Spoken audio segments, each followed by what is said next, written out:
నమస్తే అండి. ఈరోజు కథ పగలు రాత్రి. అనగనగా ఒక ఊళ్ళో దానయ్య అనే ఆయన ధర్మాత్ముడు కావటం చేత అడిగిన వారందరికీ లేదనకుండా అప్పులిచ్చి ఉన్నదంతా తగలేసి చచ్చిపోయాడు. దానయ్య కొడుకు జగదీశుడు బికారిగా మిగిలిపోయాడు. రాతకోతలు లేనందుచేత అప్పులు తీసుకున్న వాళ్ళెవ్వరూ బాకీలు చెల్లించలేదు.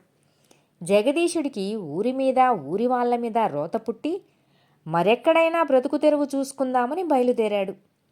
ఆ రోజు ఆ రాత్రి కూడా వాడు అడవిదారుల వెంట నడిచి మర్నాడు వేకువజామున ఒక నదికి చేరుకున్నాడు. నదీ తీరాన కొంత దూరంలో వాడికి ఒక అందమైన భవనం కనబడింది. జగదీశుడు దానికేసి నడిచాడు. సూర్యోదయం కావస్తున్నది. ఆ భవనం నుంచి ఒక మనిషి రొప్పుతూ జగదీశుడికి ఎదురుగా పరిగెత్తుతూ వచ్చాడు. ఆ మనిషి బట్టలు చిరిగి ఉన్నాయి. వాడి వీపు మీద వాతలు ఉన్నాయి. జగదీశుడు ఆ మనిషిని ఆపి, ఎందుకలా భయపడి పారిపోతున్నావు? నీ వీపు మీద ఈ వాతలు ఏమిటి అని అడిగాడు. ఆ మనిషి ఒక్క క్షణం ఆగి చుట్టూ చూసి, ఎరగకపోయి నిన్న ఆ భవనంలో కాలు పెట్టాను. అందులోకి పగలు రాత్రి వస్తాయని నాకేం తెలుసు అంటూ తిరిగి చూడకుండా కాలి సత్తువు కొద్దీ పరిగెత్తి వెళ్ళిపోయాడు. జగదీశుడికి ఆ మనిషి మాటలు ఏమీ అర్థం కాలేదు.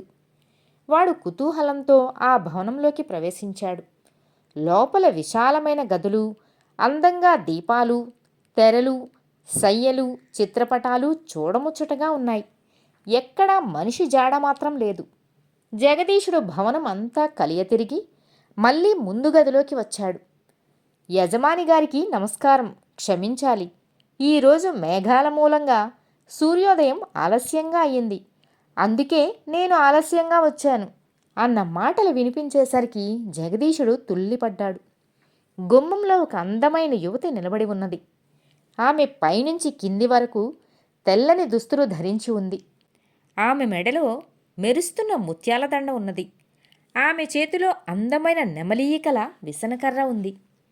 ఎవరు నువ్వు? ఇక్కడికి ఎందుకు వచ్చావు అని జగదీశుడు ఆమెను ఆశ్చర్యంగా అడిగాడు. నా పేరు పగలు. ఈ భవనానికి వచ్చిన అతిథులకు సేవ చేయటం నా పని అంటూ ఆమె నడుం బిగించి పనిలోకి దిగింది. ఆమె అన్ని గదులు ఊడ్చింది. పొయ్యి రాజేసి రకరకాల పిండి వంటలతో బ్రహ్మాండమైన విందు భోజనం సిద్ధం చేసింది. జగదీశుడు కళ్ళు పెద్దవి చేసుకుని ఆమె చర్యలన్నీ గమనించాడు. వంట సిద్ధమయ్యింది, మీరు భోజనానికి లేవవచ్చు అని ఆమె ఒక బల్లపై వెండి పళ్ళెంలో అన్నీ వడ్డించి జగదీశుడి చేత భోజనం చేయించింది. జగదీశుడు తృప్తిగా భోజనం చేసి తాంబూలం సేవిస్తూ ఉండగా ఆమె వాడి వినోదం కోసం ఆడింది, పాడింది. ఎండవేళ జగదీశుడు పట్టుపరుపు మీద పడుకుంటే నెమలి ఈకల విసనకర్రతో ఆమె వాడికి విసురుతూ కూర్చున్నది. జగదీశుడికి మెలకువ వచ్చేసరికి సాయంత్రం అయ్యింది. ఆమె వాడితో, సూర్యాస్తమయం కాబోతున్నది, ఇక నేను వెళ్ళి మళ్ళీ రేపు ఉదయం వస్తాను అన్నది. ఈ మాట విని జగదీశుడు బాధపడి, నువ్వు వెళ్ళవలసిన అవసరం ఏమిటి? ఇక్కడే ఉండిపో అన్నాడు ఆమెతో.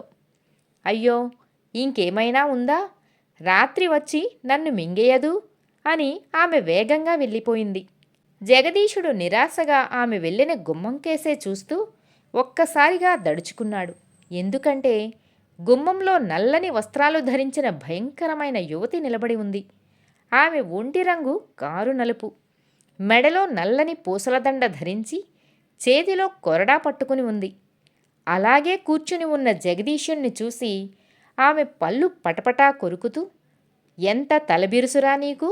నేను రాత్రిని ఇక్కడ నిలబడి ఉంటే నువ్వు కూర్చుని ఉంటావా? ఇలారా అంటూ కొరడా ఝులిపించింది. ఆమె కళ్ళలోనూ కంఠంలోనూ ఉన్న అధికారాన్ని ధిక్కరించటం జగదీశుడికి సాధ్యం కాలేదు. వాడు లేచి ఆమె వైపు నడిచాడు. వెనక్కి తిరుగు అన్నది రాత్రి. జగదీశుడు తిరిగాడు. ఆమె కొరడాతో వాడి వీపు మీద చెల్లుమని కొట్టింది. జగదీశుడి వీపు భగ్గున మండింది. వాడి చొక్కా చిరిగి వాత పడిన చోట ఇంత ఎత్తున పొంగింది. వాడు బాధపడుతూ ఉంటే రాత్రి విరగబడి నవ్వి, అప్పుడే ఇలా గిజగిజలాడిపోతే ఎలా? తెల్లవారేలోగా ఇంకా 3 కొరడా దెబ్బలు తినాలి. జాముజాముకు ఒక చరుపు చరుస్తాం. సమయం తెలుసుకోవటానికి నీ వీపు మీది వాతలే నాకు ఆధారం అసలే మతిమరుపుదాన్ని. వేళ మరిచిపోయానంటే పగలు వచ్చేస్తుంది. పగలు వచ్చిందంటే ఇంకేమన్నా ఉందా? దానిలో కరిగిపోను అన్నది. తరువాత రాత్రి జగదీశుడి చేత ఇల్లంతా తుడిపించింది. పొయ్యి రాజేయించింది. వంట చేయించింది. వాడు తనకు వెండి పళ్ళెంలో వడ్డించగా ఆరగించింది. తరువాత తాను తాంబూలం నములుతూ జగదీశుడితో నన్ను ఆనందింపజేయి అన్నది. జగదీశుడు ఆడాడు, పాడాడు. రెండవ జాము ఆరంభంలో వాడి వీపు మీద రెండో కొరడా దెబ్బ వేసింది. తరువాత ఆమె వాణ్ణి సూదులతో గుచ్చుతూ సరదాగా ఆనందించింది. మూడవ జాము మొదట్లో ఆమె వాడి వీపు మీద కొరడాతో మూడోసారి చెల్లుమనేలా కొట్టి వాడు విసురుతూ ఉండగా కాసేపు నిద్రపోయింది. ఆమె నిద్ర లేచాక జగదీశుడి వీపు మీద వాతలు లెక్కపెట్టి 3 జాములు గడిచాయని గుర్తు చేసుకుని 4వ జాము మొదట్లో 4వ దెబ్బ కూడా వేసి కొంతసేపు జగదీశుడి జుట్టు పీకి బట్టలు చించి బాధలు పెట్టి సూర్యోదయం కాబోతుండగా మళ్ళీ సాయంత్రం అయ్యాక వస్తాను, పగలు వచ్చిందంటే ప్రమాదం అని కంగారుగా వెళ్ళిపోయింది. ఆమె వెళ్ళిన కొద్దిసేపటికే వందనాలు చేస్తూ పగలు వచ్చింది. ఆమె వస్తూనే జగదీశుడి వీపు మీది వాతలను తన నెమలి ఈకల విసనకర్రతో తాకింది. ఆశ్చర్యం! అవి వెంటనే మాయమయ్యాయి. తరువాత ఆమె ఇల్లు శుభ్రం చేసి చక్కని భోజనం ఏర్పాటు చేసి జగదీశుడు నిద్రపోతుంటే విసురుతూ కూర్చుంది. నిద్ర నటిస్తున్న జగదీశుడు లేచి దాహం, మంచినీళ్లు కావాలి అన్నాడు. ఆమె విసనకర్ర అక్కడే పెట్టి లోపలికి వెళ్ళింది. జగదీశుడు ఆ విసనకర్ర నుంచి ఒక నెమలి ఈకను తీసి పరుపు కింద దాచాడు. సూర్యాస్తమయం కాబోతుండగా పగలు వెళ్ళిపోయింది. మరి కాసేపటికి రాత్రి వచ్చింది. వెనకటిలాగే ఆమె జగదీశుడి వీపు మీద కొరడా దెబ్బ కొట్టి వాడి చేత అడ్డమైన చాకిరీ చేయించుకున్నది. రెండవ జాము మొదట్లో రెండో దెబ్బ, మూడవ జాము మొదట్లో మూడో దెబ్బ వేసి ఆమె పడుకున్నది.